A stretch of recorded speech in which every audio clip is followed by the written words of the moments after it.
जीवमजीवं दव्वं जिणवरवसहेण जनने तीर्थं देवीन्द्रविन्दवन्दं वन्दे तं सर्वदा शीर्षा। द्रव्य संग्रह परम मांगलिक ग्रंथ है। आचार्य नेमिचंद भगवान द्वारा यह लिखा गया है। इसमें 58 गाथा हैं। भाषा इसकी प्राकृत है। 6 द्रव्य, 7 तत्व, 9 पदार्थ, 50 काय, मोक्ष मार्ग और ध्यान का वर्णन है। हम सब लोग ध्यान के जो है स्वरूप को समझ रहे थे और ध्यान में कैसे लीन हुआ जाता है। बहुत ही वैज्ञानिक तरीके से आचार्य भगवान ने ध्यान में लीनता के बारे में बताया कि कैसे हम ध्यान कर सकते हैं। बोले कुछ भी नहीं करना है, हम जगत के स्वरूप को जान जाएं। जगत का यदि स्वरूप जान जाते हैं और फिर उस स्वरूप को जानने के बाद हमें अपने ज्ञान से ही वस्तु के प्रति भिन्नता आ जाती है। जो हमारे में अभी अभिन्नता है, हम शरीर आत्मा को एक मानते हैं या पर पदार्थ को एक मान लेते हैं, ये मेरा है, मैं इसका हूँ, ऐसा जो परिणाम मान लेते हैं, तो इन सब चीज़ों से जो है हमें ध्यान नहीं हो पाता है। फिर हम राग करते हैं, फिर हम द्वेष करते हैं और मोह करते हैं। आपने बॉडी को रिलैक्स कर लिया और आप सोच रहे हैं हमने ध्यान कर लिया, ध्यान कहाँ कर लिया? आपका राग कहाँ खत्म हुआ? द्वेष कहाँ खत्म हुआ? मोहपना कहाँ समाप्त हुआ?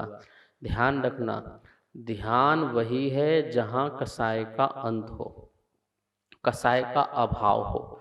जितनी जितनी आपकी कसाएं अंत होती जाएंगी उतना आपका जो है ध्यान में तल्लीनता आती जाएगी। तो हर प्रकार की जो कषाय है उसे हमें शांत करना है। इस गाथा में 48 नंबर की गाथा में आचार्य भगवान ने बहुत सुंदर बात कही। इट्ठ निट्ठ अथेसु, जो भी इष्ट पदार्थ हैं या अनिष्ट पदार्थ हैं। यहाँ पर पृथ्वी लोक में कुछ लोग कुछ पदार्थ को इष्ट मानते हैं, कुछ लोग कुछ पदार्थ को अनिष्ट मानते हैं। ठीक है, वैसे इष्ट अनिष्ट पदार्थ होता नहीं है, लेकिन मान्यता में आ गया और हमने भी उसे स्वीकार कर लिया कि ये अच्छा नहीं है और ये जो है बुरा है। तो ऐसा हमने मान लिया है, स्वीकार कर लिया है। आज जैसे मान लो कोई मल है, गंदगी है, तो गंदगी तो एक स्वर में हर कोई गंदगी बोलेगा ना कि गंदगी है, ये बदबूदार है, इसको छूना नहीं, इसको ग्रहण नहीं करना। तो इस प्रकार से वो गंदगी नाम से फेमस हो गया है, प्रसिद्ध हो गया है। ऐसे ही कुछ चीज़ें अच्छी हैं, जैसे फ्लावर्स हैं, फूल्स हैं, तो अच्छे लगते हैं देखने में भी, छूने में भी, तो अच्छी चीज़ लगते हैं।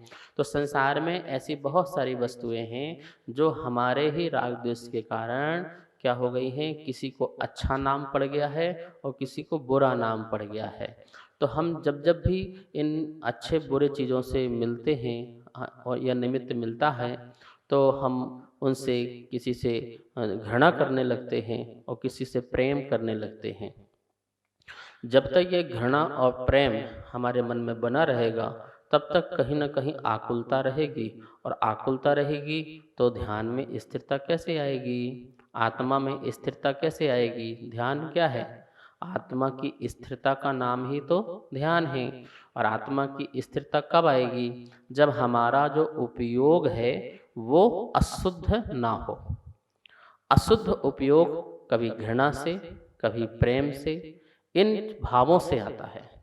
मवेदम भाव से आता है, पर में एकत्वपने से आता है। इससे अशुद्ध उपयोग होता है, और ऐसा जब तक अशुद्ध उपयोग रहेगा तो ध्यान की लीनता बन नहीं पाएगी। कितना सुंदर कहा था, माँ मुझे मोह मत करो, माँ रज्जहे राग मत करो, माँ दुस्सहे द्वेष मत करो। किसमें? इट्ठ निट्ठ अथेसो, जो जगत में इष्ट पदार्थ हैं, अनिष्ट पदार्थ हैं, उनमें इस प्रकार से कार्य नहीं करो।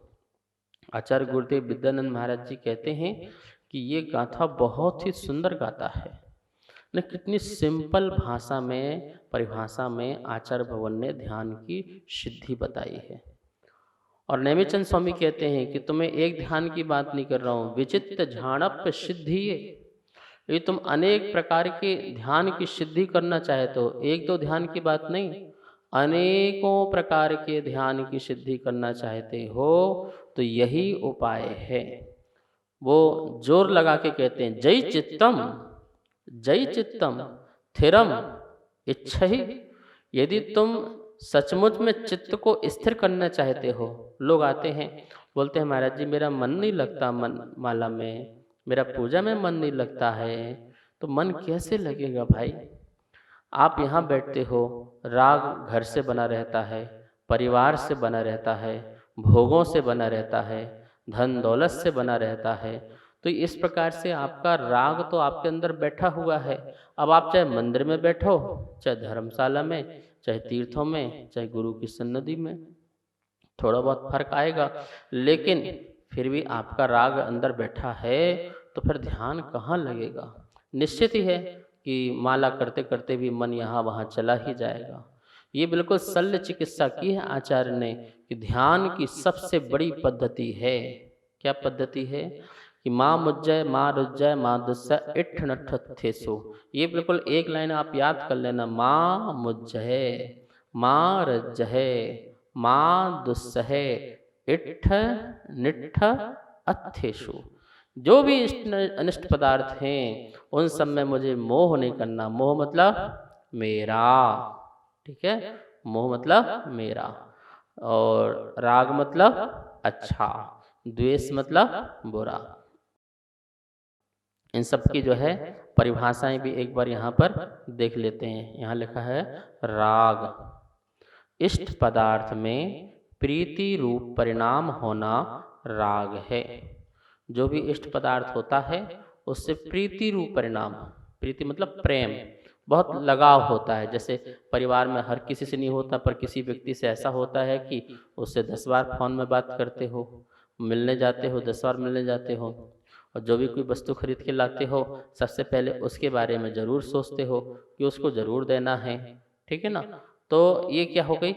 ये प्रीति हो गई, ये राग है। तो राग का जो परिणाम, प्रीति पूर्व जो परिणाम है वो राग है।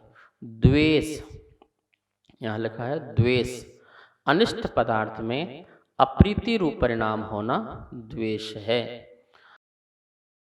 जो अनिष्ट पदार्थ हैं, जो आपको अच्छे नहीं लगते हैं, वो सब अनिष्ट पदार्थ हैं, और उनमें कौन सा परिणाम होना? अप्रीति रूप, प्रीति नहीं उत्पन्न होना, उनके प्रति आपका ध्यान नहीं जाना, उनके प्रति आपका कोई है समय आदि नहीं देना, और ना ही किसी प्रकार से उनकी चर्चा सुनना, मन में भी उसके प्रति विचार नहीं आना। ये सब क्या है? अप्रीति का परिणाम है। ये अप्रीति का परिणाम होने के कारण उससे द्वेष भाव प्रकट होता है। सामने आ जाता है, चलो चलो यहाँ चलो, अभी यहाँ मत बैठो, यहाँ मत बोलो, तो क्या है? कहीं ना कहीं उसके प्रति जो है घृणा का भाव है। यद्यपि आपका बेटा भी, आपका जो जिससे आप प्रीति कर रहे हो वो भी आके बैठ रहा है, वो भी जो है गलतियां कर रहा है, पर उसकी गलतियां आपको दिखाई नहीं देंगी। लेकिन जिससे आप घृणा करते हो उसकी एक छोटी सी भी गलती होगी तो आप उसको पहाड़ बना दोगे।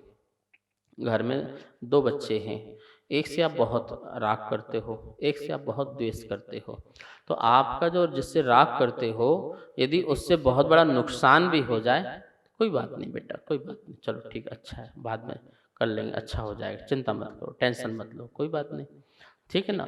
जिससे आप घृणा करते हो, द्वेष करते हो, आप अच्छा उसे नहीं मानते हो, और उससे छोटी सी गलती हो जाए, बड़ी नहीं छोटी सी गलती हो जाए, तो आप जो है पूरा राशन पानी लेकर के चढ़ जाओगे उसके ऊपर कि तुमने क्या तमाशा बना रखा है, क्या कर रखा है, बार बार ये वो सब, इतना ज़्यादा आप जो है उसके ऊपर पीछे या पड़ जाओगे कि वो व्यक्ति जो है बहुत टेंशन और डिप्रेशन में भी आ सकता है। तो आप देखिए ये क्या है? द्वेष का परिणाम है।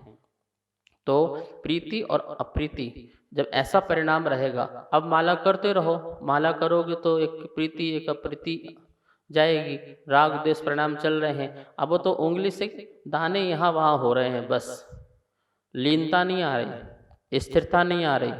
क्यों नहीं आ रही है? क्योंकि वो सारा का सारा इतना कचरा पूरा जो भर गया है माइंड में, वो हटाना पड़ेगा। आपको चिंतन करना पड़ेगा, नहीं जगत में कोई भी जीव जो है ना अच्छा होता है ना बुरा होता है, जीव तो जीव है। यदि कोई अच्छा कर रहा है तो वो उसके अच्छे परिणामों का फल है, कोई बुरा कर रहा है तो उसके बुरे परिणामों का फल है। ये कर्मजन अवस्थाएं हैं, कर्म के संयोग से ऐसे कार्य कर रहे हैं। जीव की अवस्था तो कुछ अलग है।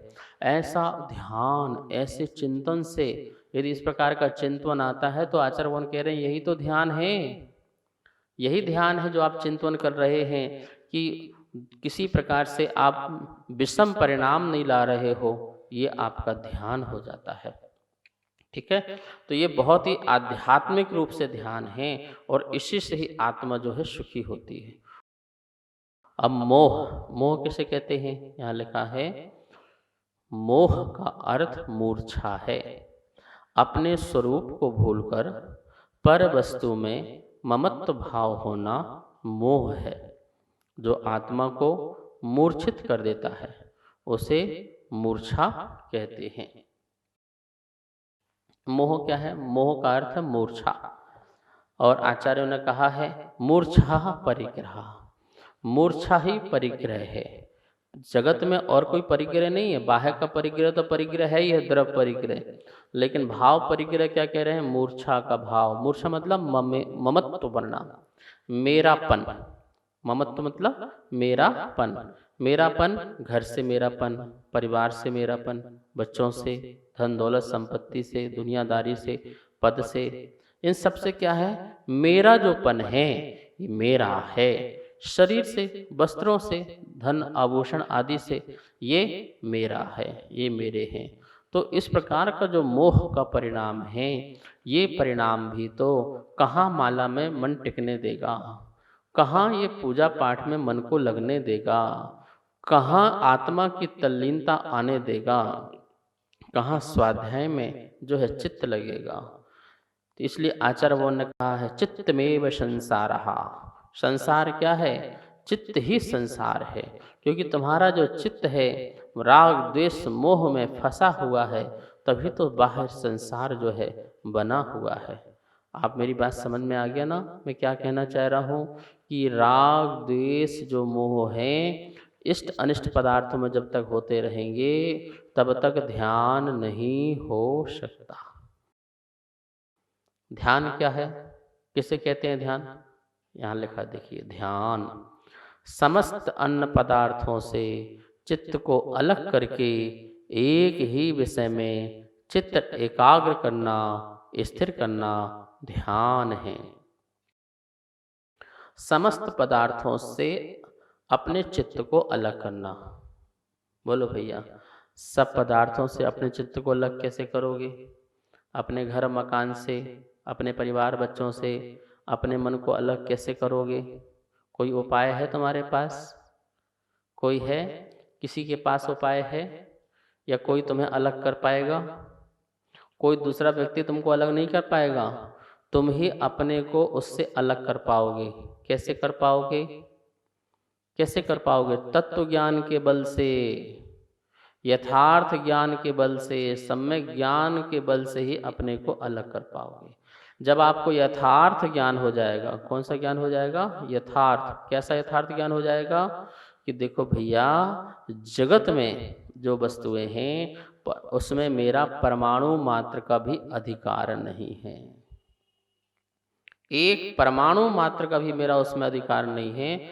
जब हमें इस प्रकार का जो है ज्ञान हो जाएगा, और जैसे ये ज्ञान हुआ तो बस कि जगत में मेरा तो कोई पदार्थ तो है ही नहीं है। जब है ही नहीं तो क्या अच्छा, क्या बुरा, क्या तेरा, क्या मेरा, बस ये भाव जैसे गए तो अब बोलो ध्यान किस में जाएगा? सब वस्तुओं में जाएगा क्या? नहीं जाएगा। अब आपने सब पदार्थों से वस्तु का स्वरूप जान करके अपने चित्त को वहाँ से हटा लिया, और जैसे ही हटा तो अब आपका चित्त जो है, आपका जो मन है, एक ही विषय में एकाग्र हो गया, शांत हो गया, स्थिर हो गया। किसमें स्थिर हो गया? आत्मा में। इसलिए तो बोलते हैं घर क्यों छोड़ना भाई?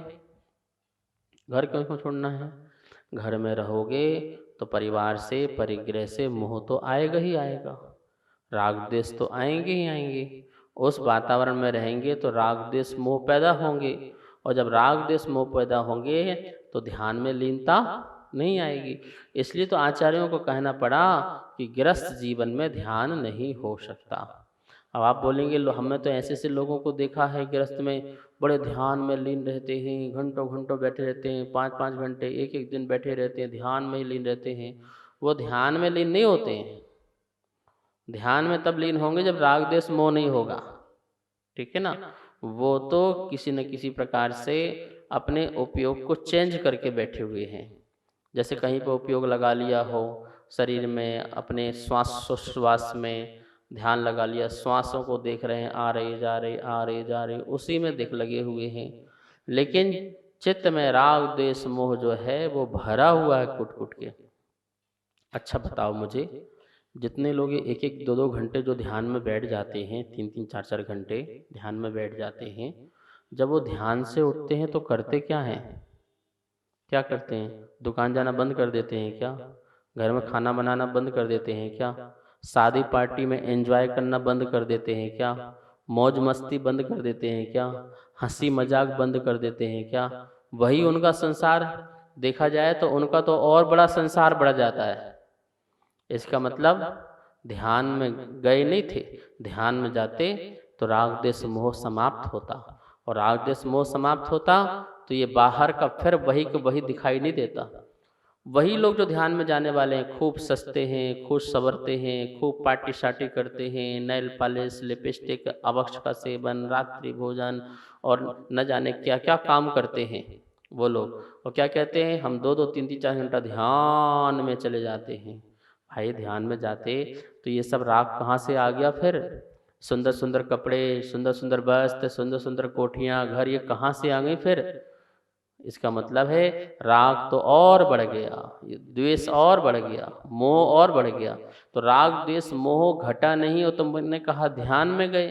ध्यान का मतलब है बाह्य पदार्थ से सब राग द्वेष मोह का समाप्त होकर के अपने में स्थिर होना। और ये ऐसा ध्यान तो मुनिराज ही कर सकते हैं, जो बाह्य आडंबर परिग्रह से सबसे रहित होकर के मात अपने आत्म कल्याण के लिए जीते हैं, आपने में रहते हैं। वही मुनिराज माँ मुझय माँ रज्जय माँ दुस्सय इट्ठ निट्ठ अथेसो। क्योंकि आचार्य ने कहा था ये ध्यान नियम से मुनि को होता है, मुनि ही ध्यान से दोनों प्रकार के मोक्ष मार्ग को जो है साध लेता है। हम सब लोग भी धीरे धीरे थोड़ा थोड़ा सा बूंद बूंद का घड़ा भरते जाएंगे। थोड़ा थोड़ा ध्यान का अभ्यास करें, आगे बढ़ें। समय हो चुका है, आइए माँ जिनवाणी की स्तुति करते हैं। वाणी के ज्ञान ते सूझे लोकालोक, सो वाणी मस्तक नमो